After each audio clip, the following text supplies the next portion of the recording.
बताया ना हमने कि कोई भी जो कंपाउंड है वो आयंस से मिलकर के बनता है।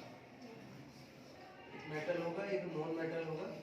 जो मेटल्स हैं वो पॉजिटिव आयन बनाते हैं, इलेक्ट्रॉन को लूज करते हैं, और जो नॉन मेटल्स हैं वो इलेक्ट्रॉन को गेन करते हैं और नेगेटिव आयन बनाते हैं। ठीक है। The positive charge species are known as positive ions and negative charge species are known as negative ions. अभी ये तो हमने एक देखा कि ये सिंगल है और ये भी सिंगल है, ये मेटल्स हैं, लेकिन कुछ ऐसे भी होते हैं जो ग्रुप में होते हैं, जैसे NH4, इसमें नाइट्रोजन है, इसमें हाइड्रोजन है, और ये ग्रुप है, ये आयंस का ग्रुप है, बल्कि एटम्स का ग्रुप है, और इसमें H+ का है। इसी तरीके से SO4 नेगेटिव आयंस है इसके ऊपर, ये भी एक क्या है, ग्रुप है एटम्स का। तो कहने का मीनिंग मेरा ये है कि मेटल्स हो वो सिंगल होंगी, उन पे भी आयन लग सकते हैं, पॉजिटिव और नेगेटिव, और जबकि अगर ग्रुप है, एटम्स का ग्रुप है ये भी पॉजिटिव और नेगेटिव आयन लग सकते हैं। अब अगर हम बात करें तो कुछ हम यहाँ पे लिखते हैं, ये पॉजिटिव आयंस के बारे में हम लिखेंगे। यहाँ पर कुछ पॉजिटिव आयंस होंगे, Na+, इसे बोलते हैं सोडियम। अगर आपने देखा होगा K+, इसे बोलते हैं पोटेशियम। NH4 लिखते हैं यहाँ पे, NH4+, ये भी सिंगल आयन वाला है। ठीक है। Ag+, एक सिंगल आयन। अब दो वाले लिखते हैं हम, ये है कॉपर। अब कॉपर के दो तरीके के आयन होते हैं, एक तो होता है सिंगल आयन। कुछ ऐसे भी एलिमेंट्स हैं जो दो तरीके की वैलेंसी या दो तरीके के आयन डिस्क्राइब करते हैं, उन्हें वेरिएबल वैलेंसी वाले एलिमेंट्स कहते हैं। वो Cu+, इसे बोलते हैं हम क्यूप्रिक, और Cu++, इसे हम बोलते हैं क्यूप्रस।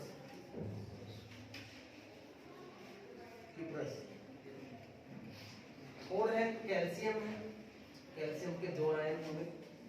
जिंक है, दो आयन होंगे, प्लस के है ना। और एक आता मैग्नीशियम भी लिखते हैं, मैग्नीशियम है, दो आयन प्लस। और तीन वाले लिख देता हूं मैं, एक तो एल्यूमिनियम है, ट्रिपल+ है, 3+ ऐसे लिख दो या अलग अलग दिखा देंगे। आयरन के भी दो तरीके से दिखाते हैं भाई, एक तो डबल+ वाला, इसे तो हम बोलते हैं फेरिक, लेकिन एक होता है ट्रिपल वाला, यहाँ पे मैं लिखता हूँ Fe ट्रिपल+, इसे हम बोलते हैं फेरस। ठीक है। Yes sir. अब जब हमारे पास आयन से निगेटिव भी लिखते हैं कुछ यहाँ पे,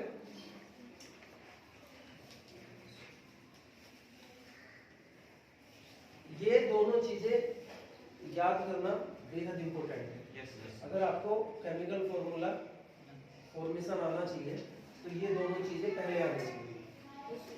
क्लोराइड है, क्लोराइड, क्लोरीन नहीं बोलते, इसे क्लोराइड बोलते हैं, Cl-। आयोडाइड है ना, I-। NO3 A- है, इसे बोलते हैं नाइट्रेट। NO2 होता है एक हमारे पास, जिसे बोलते हैं नाइट्राइट। और एक होता है, वो तीन में अलग लिखेंगे हम, SO4 है, डबल-। CO3 है, ये सल्फेट है, ये कार्बोनेट है, डबल-। और तीन वाले लिखता हूं मैं, एक वो है हमारे पास O, ऑक्साइड बोलते हैं इसको, डबल-। सल्फाइड बोलते हैं, डबल-। एक होता है हमारे पास PO4 ट्रिपल-, इसे फोस्फेट बोलते हैं। Yes sir. और एक होता है N3-, इसे बोलते हैं नाइट्राइड। तो ये हमारे पास आयंस है। अब जब हमारे पास पॉजिटिव और नेगेटिव आयंस है और हमने उन्हें लर्न कर लिया ठीक तरीके से, तो हम केमिकल फॉर्मूला बड़ी इजीली बना सकते हैं। वो क्या है देखेंगे हम। सबसे पहले मैं केमिकल जो फॉर्मूला है इसकी डेफिनेशन बताने की कोशिश करूंगा, ध्यान से देखना। Yes sir. केमिकल फॉर्मूला क्या है देखो, सिंबॉलिक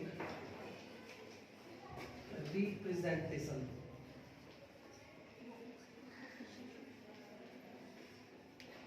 ऑफ अ कंपाउंड, है ना, इज कॉल्ड केमिकल फॉर्मूला।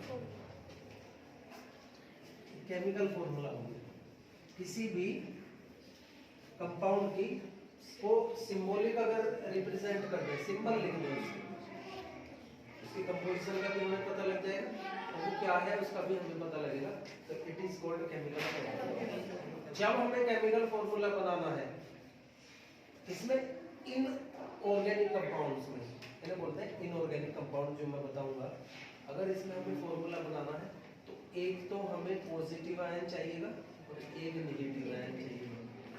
तो हम एक नाम लिखते हैं आपके सामने, हमने नाम लिखा कैल्शियम ऑक्साइड,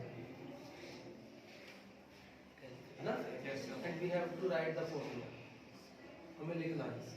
तो इसके लिए मेथड है, सबसे पहले हम कैल्शियम और ऑक्सीजन यहाँ पे लिखेंगे क्योंकि ऑक्साइड का मतलब ऑक्सीजन।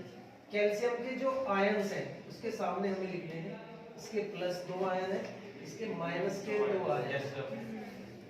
जितने भी यहाँ पर आयन्स हैं उनकी जो नंबर ऑफ है उनके नीचे भी हम एक बार लिख देंगे। जितने भी आयन्स हैं नीचे जब लिखेंगे हम संख्या, उसका हमें प्लस और माइनस नहीं दिखाना, बस प्लस और माइनस को ऊपर ही यहाँ पर लिखेंगे। क्रॉस मल्टीप्लाई कर दिया, सी की मल्टीप्लाई 2 से हुआ और O की भी मल्टीप्लाई 2 से, या तो ये होगा फॉर्मूला, या क्योंकि 2 और 2 ये रेशियो का सेम है तो CaO, बस CaO, ये कैल्शियम ऑक्साइड है। जैसा पहले हमने बताया था कि Ca अगर 2 लेटर हैं किसी के सिंबल में, पहला कैपिटल बनेगा, दूसरा, जबकि ऑक्सीजन तो अकेला ही है तो ऑक्सीजन O यानी कि यहाँ पे कैपिटल में, ये ध्यान रखना, वो छोटा नहीं चलेगा यहाँ पे, आप लिख तो देंगे लेकिन वो सही नहीं है। एक हमने देखा, अब मैं दूसरा यहाँ पर बताऊंगा, मैं लिखता हूँ जो कि एग्जाम में भी आपके आया था, अमोनियम क्लोराइड। अमोनियम का लिखते हैं NH4 और प्लस है, क्लोराइड का लिखते हैं Cl-, इनका भी 1 है और इसका भी 1 है, क्रॉस मल्टीप्लाई हमने कर दिया, NH4 की भी 1 से, 1 को तो कुछ लिखते ही नहीं है ऐसे, क्लोरीन की भी वही NH4Cl, ये फॉर्मूला है, ठीक है। और फॉर्मूला हम देखेंगे,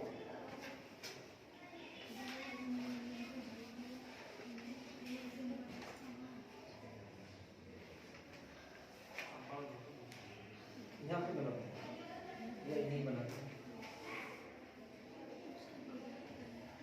यहाँ से कुछ भी ले लेते, मैं लेता हूँ जिंक फॉस्फेट। Yes sir. हमने एक नाम लिखा जिंक फॉस्फेट। अब हमें इसका केमिकल फॉर्मूला लिखना है। जिंक का हमने लिखा Zn, 2+, PO4 हमने लिखा 3-, ठीक है। Yes sir. अब इनके नीचे हम इनकी जो डिजिट है आयंस की वो हम यहाँ पे लिखते हैं, Zn से 3 से मल्टीप्लाई PO4, Zn3 PO4 का Zn3 PO4 का ट्वाइस। तो इस तरीके से हम किसी भी जो केमिकल कंपाउंड है उसका फॉर्मूला लिख सकते हैं। एक दो और हम लिखने की कोशिश करेंगे।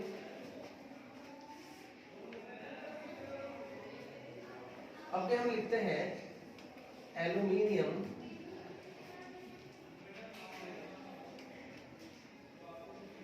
नाइट्रेट, एल्यूमिनियम नाइट्रेट, एल्यूमिनियम यहाँ पे लिखा है, नाइट्रेट हमने यहाँ पे, ठीक है भाई? Yes sir. एल्यूमिनियम के आयंस जो है 3 है, यहाँ पे हमने 3। नाइट्राइट के एक आयन है, हमने 1 इसके नीचे।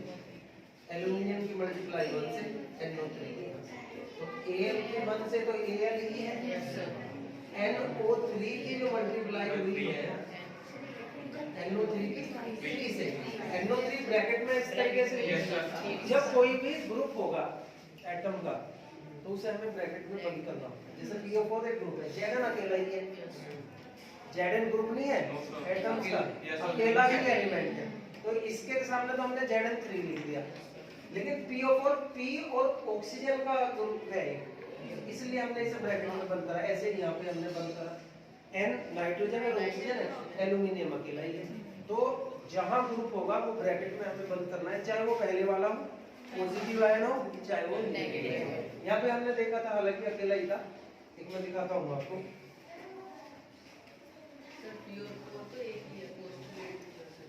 और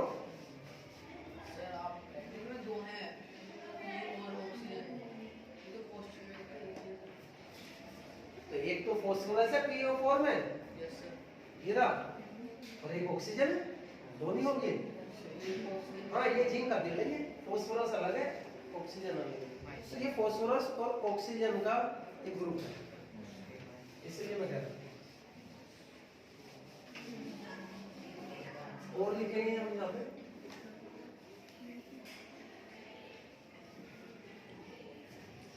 अब की बार हम लिखते हैं अमोनियम सल्फेट लिखते हैं। Yes sir. Ammonium sulphate.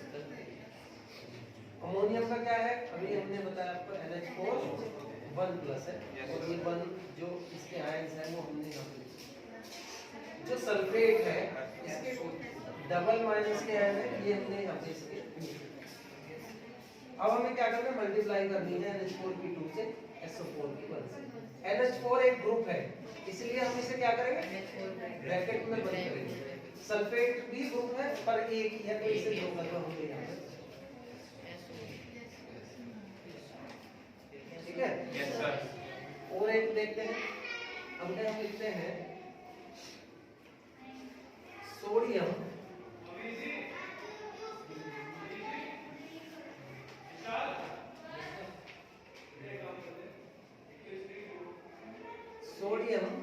Carbonate.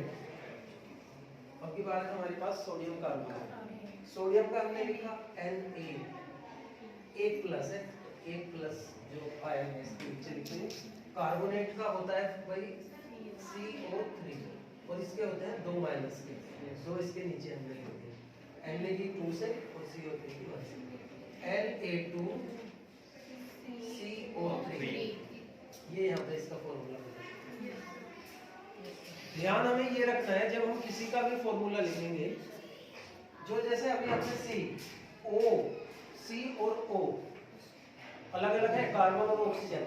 अगर कोबाल्ट होता सपोज करिए तो C बड़ा बनता, O छोटा बनता, लेकिन CO में O छोटा नहीं बनता, क्योंकि Na में बनेगा A छोटा, Na में A कैपिटल नहीं बन सकता। तो अगर हम इस तरीके से लिखेंगे तो एग्जाम में इसी तरीके से लिखने के लिए लॉन्ग क्वेश्चन आता है। अब की बात जैसे फाइनल एग्जाम में जाएंगे तो लॉन्ग क्वेश्चन केमिकल फॉर्मूला से रिलेटेड पॉसिबल है। Yes sir. और जब भी आप कहीं भी जाओगे केमिस्ट्री पढ़ोगे, 10th में 11th में 12th में और भी जहाँ भी आप जाओगे क्लास होगी केमिस्ट्री की, तो इसका बेहद इम्पोर्टेंस है हमारी लाइफ में। बगैर केमिकल फॉर्मूलाज के हम केमिस्ट्री नहीं कर सकते। एक तरीके से शुरुआती जो ज्ञान है केमिस्ट्री का वो है, और ऐसा हमने कई बार पहले भी बता दिया। जब जब ये लेसन आया है आज तो रिवीजन है, उससे पहले हमने कई बार बताया, तो तब ही हमें इसे इस तरीके से करना है। ठीक है।